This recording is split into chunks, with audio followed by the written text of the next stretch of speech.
L'ego t'a promis de te protéger, mais c'est lui qui t'a maintenu à distance de ta propre vie. Quand le faux moi perd sa voix, l'âme ne crie pas, elle recommence simplement à exister. Tu auras l'impression que toute ta vie attendait cette vidéo, parce que quelque chose en toi a toujours su que tu vivais en retard par rapport à ta propre âme, comme quelqu'un arrivé trop tard à sa propre naissance.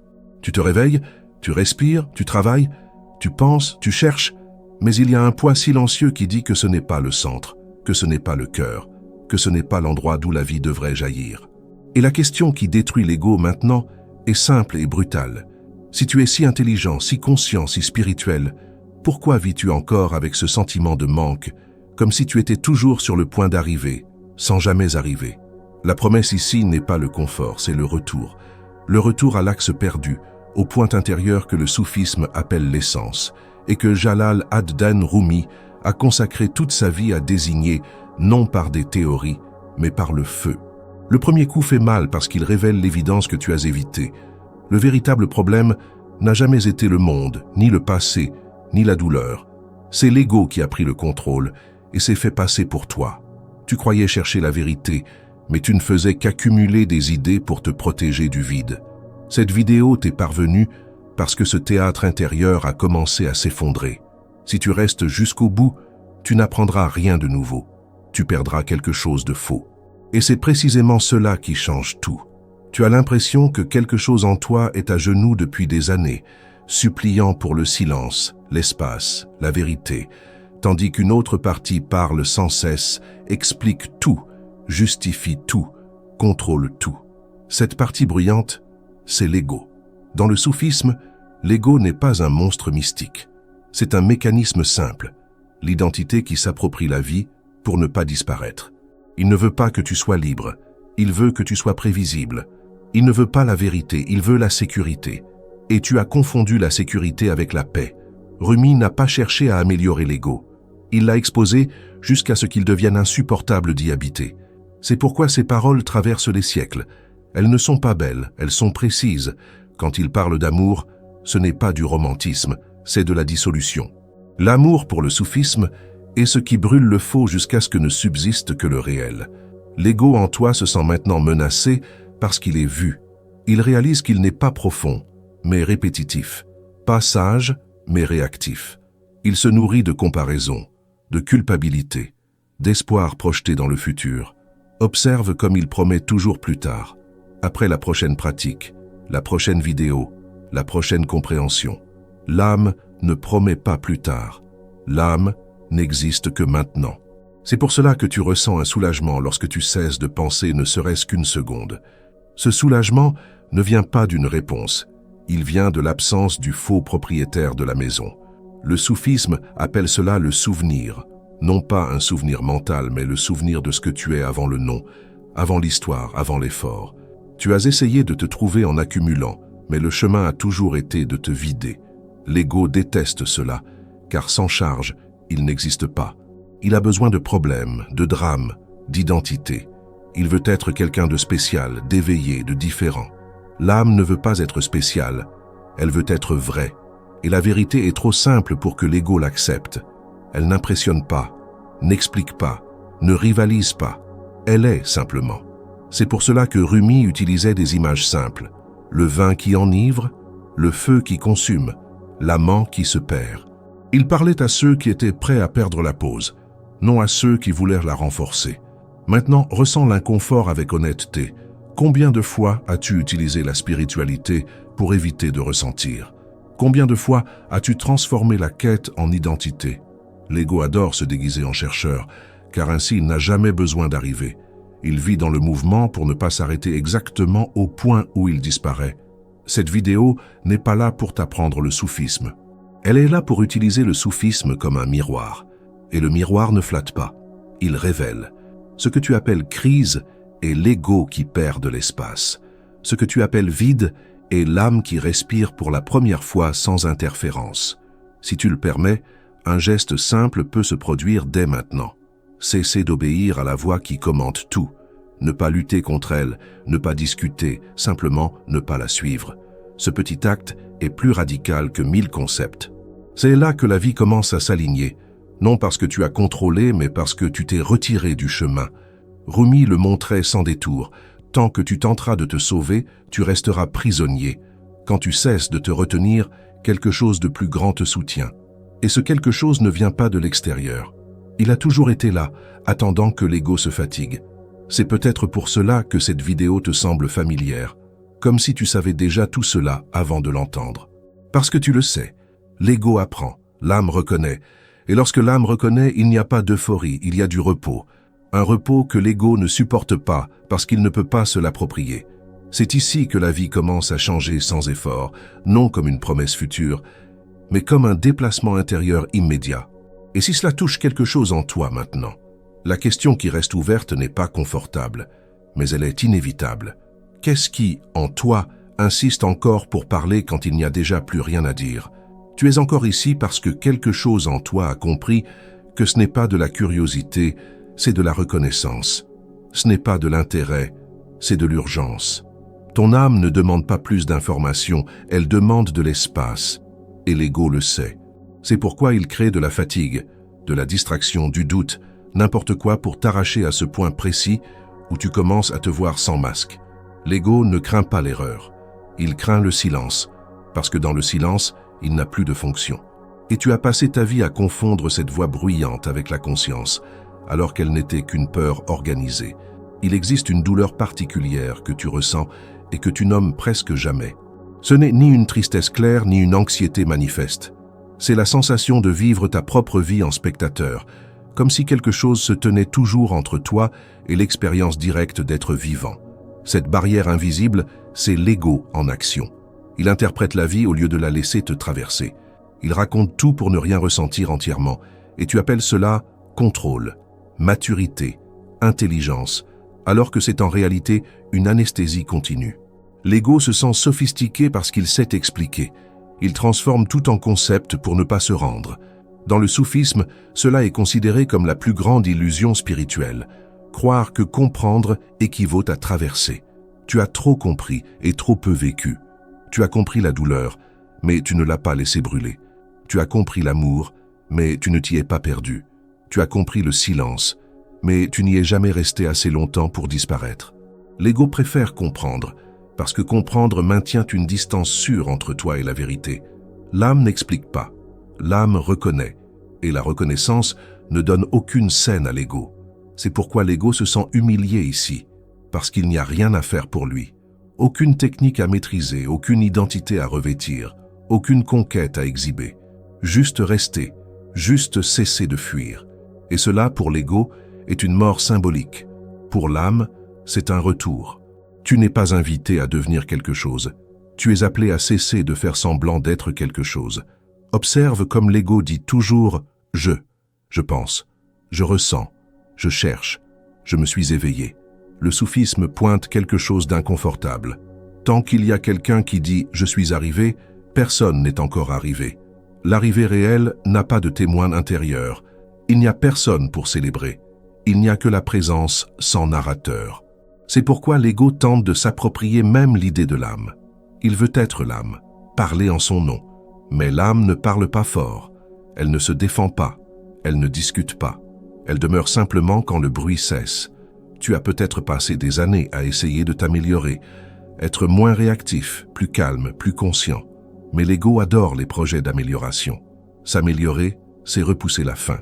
Le soufisme ne propose pas d'améliorer l'ego, il propose de le traverser jusqu'à ce qu'il perde son autorité. Et l'autorité ici n'est pas la force, c'est l'obéissance. L'ego commande parce que tu réponds. Quand tu ne réponds plus, il crie. Quand tu ne réagis plus, il s'affaiblit. Quand tu ne t'identifies plus, il disparaît. Il y a ici un point délicat que l'ego déteste entendre. Tu n'as pas besoin de t'en débarrasser. Tu dois cesser de le suivre. Cette différence change tout. Lutter contre l'ego, c'est encore lui donner une scène. L'ego adore le conflit, y compris spirituel. Il se renforce lorsque tu essaies de le vaincre. Le soufisme est cruellement simple. Observe sans obéir. Observe l'impulsion d'expliquer, de justifier, de t'affirmer. Observe et ne te déplace pas avec elle. Cette immobilité consciente est insupportable pour l'ego et libératrice pour l'âme. Tu appelles vide ce qui arrive lorsque l'ego perd de la force. Mais ce vide n'est pas une absence. C'est un espace où la vie n'a plus besoin d'être filtrée par un personnage. L'ego appelle cela perte de sens parce qu'il est le producteur du sens artificiel. L'âme n'a pas besoin de sens narratif pour exister. Elle ressent directement. Et ressentir directement est quelque chose que tu as désappris parce que cela a fait mal une fois et que l'ego t'a promis de te protéger pour toujours. Toute ta quête spirituelle a peut-être été simplement une demande de contrôle raffinée. L'ego s'est sophistiqué. Il a appris de nouveaux mots, de nouveaux symboles, de nouvelles explications. Mais au fond, il a continué à avoir peur de disparaître. Le soufisme ne négocie pas avec cette peur. Il la traverse. Non par une violence extérieure, mais par une reddition intérieure. La reddition n'est pas renoncer à la vie. C'est renoncer au contrôle sur elle. Et cela paraît dangereux à l'ego parce qu'il se croit le gardien de ta survie. Ce que tu appelles identité n'est qu'une habitude répétée avec de l'émotion. Un ensemble d'histoires que tu répètes jusqu'à ce qu'elles paraissent solides. Lorsque tu cesses de les répéter, quelque chose d'étrange se produit. Rien ne s'effondre. Le monde ne s'écroule pas. La vie continue.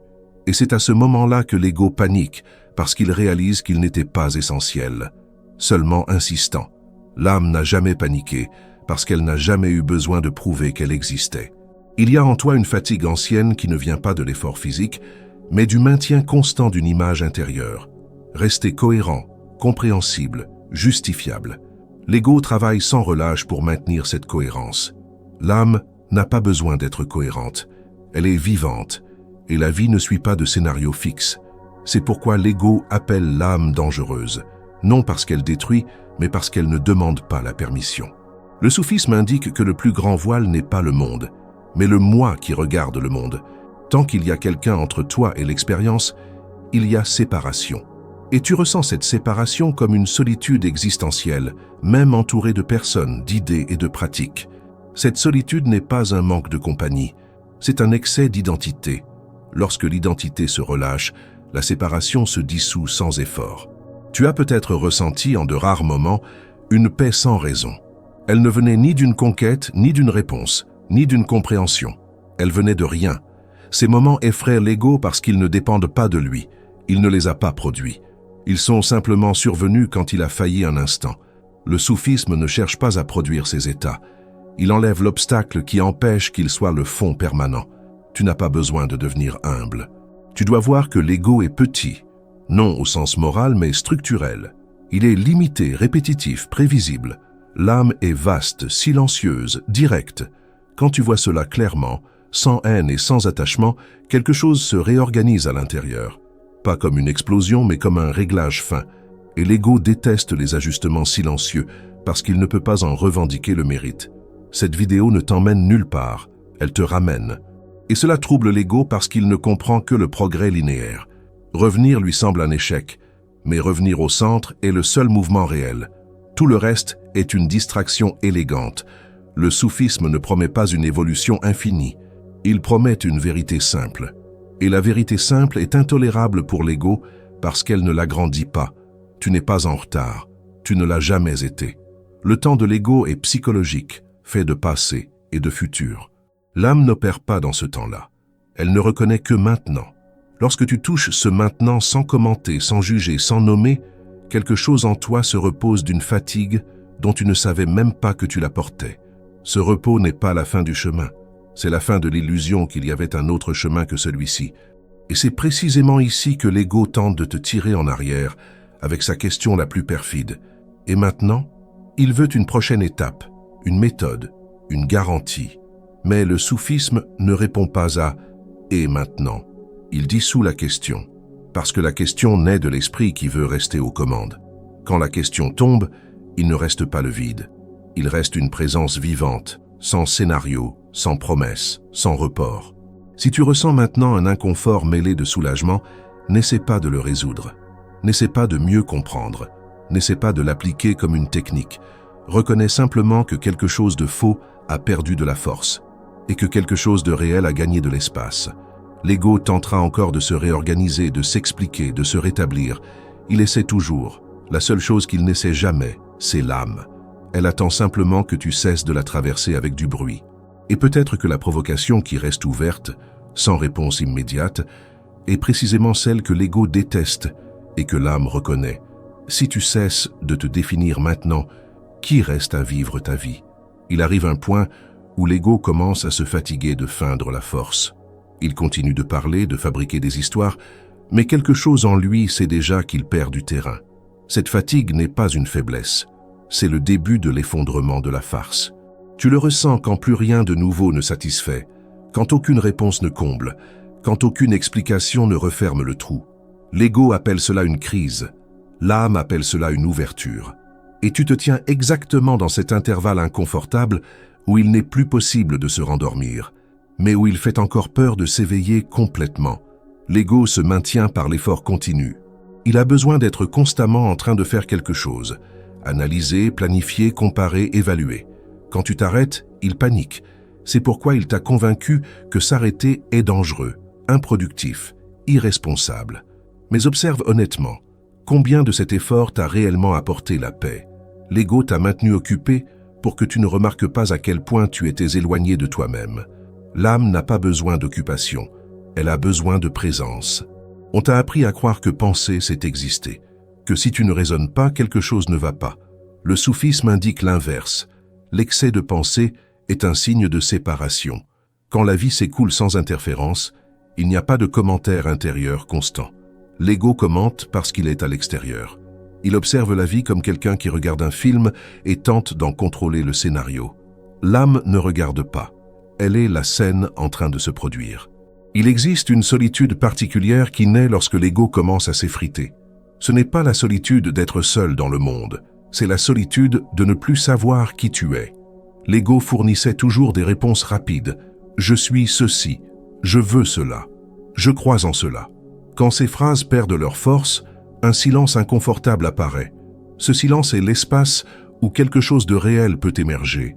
Mais l'ego l'appelle vide pour t'effrayer. L'ego aime les objectifs spirituels parce que les objectifs maintiennent la distance.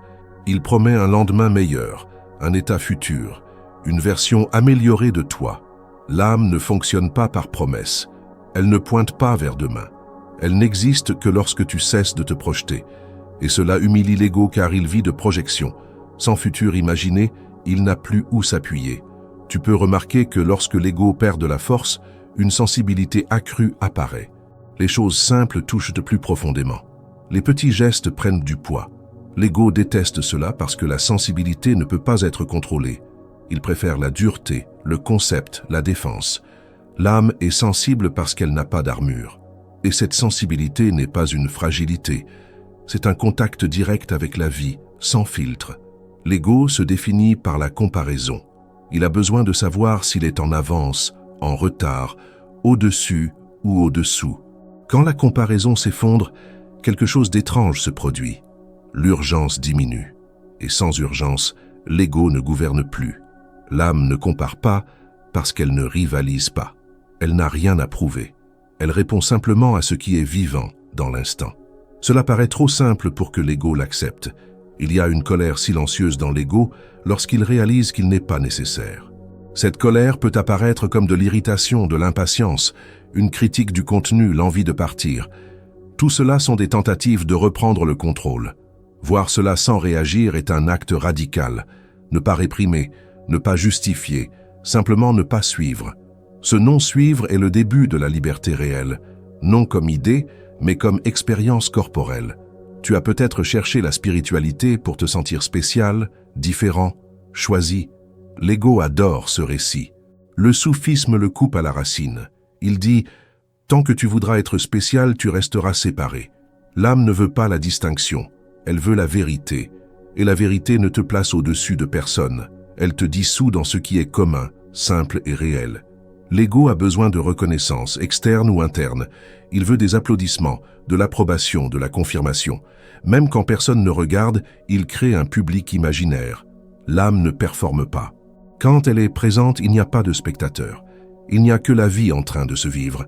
Cet état effraie l'ego parce qu'il ne sait pas exister sans être vu. Il arrive un moment où l'ego tente de négocier. Il dit « D'accord, je vais diminuer, mais ne disparaît pas. » Il accepte d'être spirituel, conscient, calme, à condition de rester aux commandes. Le soufisme n'accepte pas la négociation. Il traverse, non parce qu'il déteste l'ego, mais parce qu'il voit qu'il n'est pas le centre. C'est un outil devenu tyran. Quand l'ego commence à tomber, une sensation de désorientation apparaît, comme si le sol avait changé de place. Tu peux ressentir de la peur, de l'étrangeté, voire une légère panique. Ce n'est pas une régression, c'est la perte de repères faux. L'âme ne s'est jamais appuyée sur ses repères, c'est pourquoi elle ne panique pas. Elle attend simplement que tu cesses de courir. Tu n'as pas besoin de détruire ton histoire personnelle, tu dois cesser d'y habiter. L'histoire peut continuer d'exister comme mémoire fonctionnelle, mais pas comme identité. L'ego vit dans le passé parce que le passé est fixe et contrôlable. L'âme vit dans le présent parce que le présent est vivant et imprévisible. Cette imprévisibilité est précisément ce que l'ego appelle une menace. L'ego se nourrit de tensions. Quand il n'y en a pas, il en crée. Il invente des problèmes, des doutes, des conflits internes. L'âme ne crée pas de tensions. Elle répond à ce qui est nécessaire, puis elle se repose. Tu as désappris à te reposer intérieurement. Se reposer semble être une perte de temps. En réalité, c'est une perte de contrôle. Et c'est ce que l'ego craint le plus. Il y a une dignité silencieuse qui émerge lorsque l'ego s'affaiblit. Ce n'est pas de l'orgueil, ni une estime de soi gonflée. C'est un être entier, sans besoin de s'expliquer. Cet état n'a pas besoin d'être défendu. Il se soutient de lui-même. L'ego tente de l'imiter, mais échoue, car la dignité ne se construit pas. Elle apparaît quand la fausseté tombe. Tu peux remarquer que l'impulsion de convaincre diminue. Convaincre les autres, te convaincre toi-même. L'ego a besoin de convaincre parce qu'il n'est pas sûr. L'âme ne convainc pas parce qu'elle ne doute pas. Cette absence de doute n'est pas de l'arrogance, c'est de la simplicité. C'est savoir sans phrase, sans argument, sans lutte. Le soufisme indique que la plus grande idolâtrie est le « moi », non au sens moral, mais fonctionnel. Tu as fait de l'ego le centre de l'univers. Tout gravite autour de lui. La douleur, le plaisir, la quête, la peur. Quand ce centre se déplace, l'univers intérieur se réorganise, et l'ego appelle cela une perte, alors qu'en réalité, c'est un soulagement. L'ego commence à paniquer lorsqu'il réalise que tu n'essaies plus de le vaincre. Il a toujours compté sur ta réaction, sur ton empressement à corriger, améliorer, résoudre. Quand tu cesses de réagir, il se retrouve exposé, sans drame, sans ennemi, sans scène. C'est alors qu'il se révèle, tel qu'il a toujours été, une habitude répétée qui n'existe que parce que tu y réponds. Ce moment est inconfortable parce qu'il rompt un ancien accord. Tu comprends que tu as passé des années à obéir à quelque chose qui n'a jamais eu de véritable autorité. L'ego vit dans le temps psychologique, toujours accroché à ce qui a été ou à ce qui sera. L'âme n'existe que dans le maintenant. Lorsque l'ego perd de la force, le maintenant cesse d'être un concept et devient une expérience directe. Tu commences à sentir la vie se produire sans retard, sans commentaire, sans montage. Cela peut sembler trop simple pour être transformateur, mais c'est précisément cette simplicité que l'ego n'a jamais acceptée. Il existe une dignité silencieuse qui apparaît lorsque tu n'as plus besoin de te prouver. Ce n'est ni de l'orgueil ni de la supériorité. C'est une tranquillité sans effort. L'ego tente de l'imiter, mais échoue, car la véritable dignité ne se construit pas. Elle surgit lorsque la fausseté tombe, et tu le ressens dans le corps, comme un alignement intérieur qui ne dépend d'aucune circonstance. L'ego a toujours exigé des garanties. Il veut savoir où cela mène, ce que tu vas gagner, qui tu vas devenir. L'âme n'offre pas de garantie, elle offre la vérité. Et la vérité ne vient pas avec un contrat. C'est pourquoi ce chemin effraie l'esprit. Mais en même temps, quelque chose en toi ressent un soulagement de ne plus avoir à négocier avec l'avenir. Tu peux commencer à voir que beaucoup de tes peurs étaient imaginaires, non pas dans le sens où elles n'existaient pas, mais dans le sens où elles n'étaient pas réelles maintenant. C'étaient des projections entretenues par l'ego pour justifier sa présence. Lorsque l'ego s'affaiblit, ces peurs perdent leur force, non parce que tu les as vaincues, mais parce que tu ne nourris plus les histoires qui les soutenaient. L'ego aime la complexité. Il se sent important lorsque tout est compliqué. L'âme est simple, et la simplicité humilie l'ego, parce qu'il n'y a rien à faire pour lui. Aucune performance, aucune stratégie, juste être. Et être reste quelque chose que tu as toujours pu faire, mais en quoi tu n'as jamais eu confiance comme étant suffisant. Il arrive un moment où tu réalises que tu n'as pas besoin de te débarrasser de l'ego. Il continue d'exister comme fonction pratique, mais il perd le trône. Il cesse d'être le centre. Et cela change tout. Tu ne deviens pas quelqu'un de meilleur. Tu deviens quelqu'un de plus réel, moins d'efforts, moins de défense, moins de bruit intérieur. L'ego t'a toujours convaincu que sans lui, tu ne survivrais pas, que tu perdrais le contrôle, la direction, le sens. Lorsqu'il commence à tomber, tu vois l'inverse. La vie continue, les décisions se prennent, le corps sait, une intelligence non verbale prend le relais. Et cela démantèle le plus grand mensonge auquel tu as cru. Tu commences à remarquer que le silence n'est pas vide, il est plein de présence, plein de sensibilité, plein de réponses immédiates. L'ego a toujours eu peur du silence parce que là, il ne commande pas. Mais là, quelque chose de bien plus vaste se manifeste sans effort. L'ego aime l'identité fixe. L'âme est fluide. Lorsque tu relâches la rigidité, la vie commence à se mouvoir avec plus de naturel. Tu t'accroches moins au passé et te projettes moins dans l'avenir. Et cela crée une légèreté qui ne vient pas d'un bonheur artificiel, mais de l'absence de poids inutile. Tu peux ressentir l'envie de faire quelque chose avec tout cela, d'appliquer, de transformer en pratique, en méthode. Observe cet élan. C'est l'ego qui tente de reprendre le contrôle. Tu n'as rien à faire. Ce qui doit se produire tout seul, lorsque tu n'interfères pas. Il arrive un point où tu réalises que tu as toujours été entier, que la sensation de manque venait d'une comparaison intérieure constante. L'ego comparait ce qui est à ce qui devrait être. Lorsque cette comparaison s'effondre, le manque disparaît sans être comblé par quoi que ce soit. L'ego a toujours vécu de l'idée que quelque chose n'allait pas chez toi, que tu devais réparer, améliorer, corriger. Lorsque cette idée tombe, il ne surgit pas d'arrogance, il surgit de la compassion, pour toi et pour les autres, parce que tu vois à quel point tous sont pris dans le même mécanisme. Et peut-être que la provocation la plus profonde qui demeure, sans réponse immédiate, est celle-ci.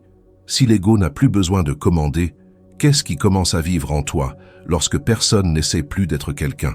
Tu perçois peut-être qu'il n'y a rien à atteindre ici. Cette perception frustre l'ego, mais libère l'âme. Il n'y a pas de ligne d'arrivée parce que tu n'es jamais parti. Tout l'effort servait à maintenir une idée de séparation qui commence maintenant à s'effondrer. L'ego demande toujours « qu'est-ce que j'y gagne ?» L'âme ne fonctionne pas selon cette logique. Elle ne gagne pas, elle est. Et tant que cette question reste active, l'ego est encore en train de négocier. Voir la question sans y répondre est plus transformateur que n'importe quelle réponse sophistiquée. Tu n'as pas besoin de croire à tout ce qui est dit ici. La croyance est un autre jouet de l'ego. Ce qui compte, c'est de sentir où cela te touche. Si cela touche, c'est que quelque chose en toi reconnaît. Et la reconnaissance ne dépend pas de la croyance. Elle se produit avant que l'esprit ne formule la moindre position. Et peut-être que le point le plus inconfortable de tous est celui-ci. Il n'y a rien à protéger. L'ego a passé toute ta vie à te convaincre que quelque chose de précieux était en danger. En regardant de près, tu vois que ce qui devait être protégé n'était qu'une idée fragile de qui tu es. Quand cette idée tombe, il ne reste pas des ruines, il reste de l'espace. Si tu ne fuis pas maintenant, si tu ne transformes pas cela en concept, si tu ne tentes pas d'en faire une nouvelle identité, quelque chose continue de s'approfondir par lui-même. Et la question qui demeure ouverte sans réponse immédiate est simple et insupportable pour l'ego. Que se passe-t-il si tu cesses d'essayer d'être quelqu'un, ne serait-ce qu'un instant? Si quelque chose en toi s'est tu maintenant, n'essaie pas d'expliquer. L'ego est déjà en train de se recomposer pour transformer cela en opinion, en accord ou en rejet. Ne lui fais pas ce cadeau. Ce qui t'a touché n'était pas une belle idée, c'était une reconnaissance nue. C'est pour cela que cela dérange et soulage en même temps. Jalal ad-Din Rumi ne parlait jamais pour convaincre des esprits. Il parlait pour briser le faux centre et rendre l'axe à l'âme. Si tu as senti que toute ta vie attendait cette vidéo, ce n'était pas de l'émotion, c'était un souvenir. Maintenant, fais quelque chose de simple et direct, sans dramatiser ni justifier. Écris dans les commentaires « Je ne suis pas l'ego, je suis ce qui observe ». Non pour affirmer quoi que ce soit, mais pour exposer l'ego à la lumière là où il ne peut pas mentir longtemps. Et si tu sens que ce type de confrontation n'est pas du divertissement, mais une nécessité, deviens membre de la chaîne. Non pour apprendre davantage de concepts, mais pour rester là où l'ego n'a pas de contrôle, là où l'âme commence à respirer sans interruption. Et avant de partir, ne réponds pas par des mots, ressens simplement la question qui reste ouverte, car c'est en elle que le processus continue sans que tu forces quoi que ce soit. Qu'est-ce qui, en toi, résiste encore lorsqu'il n'y a plus rien à prouver.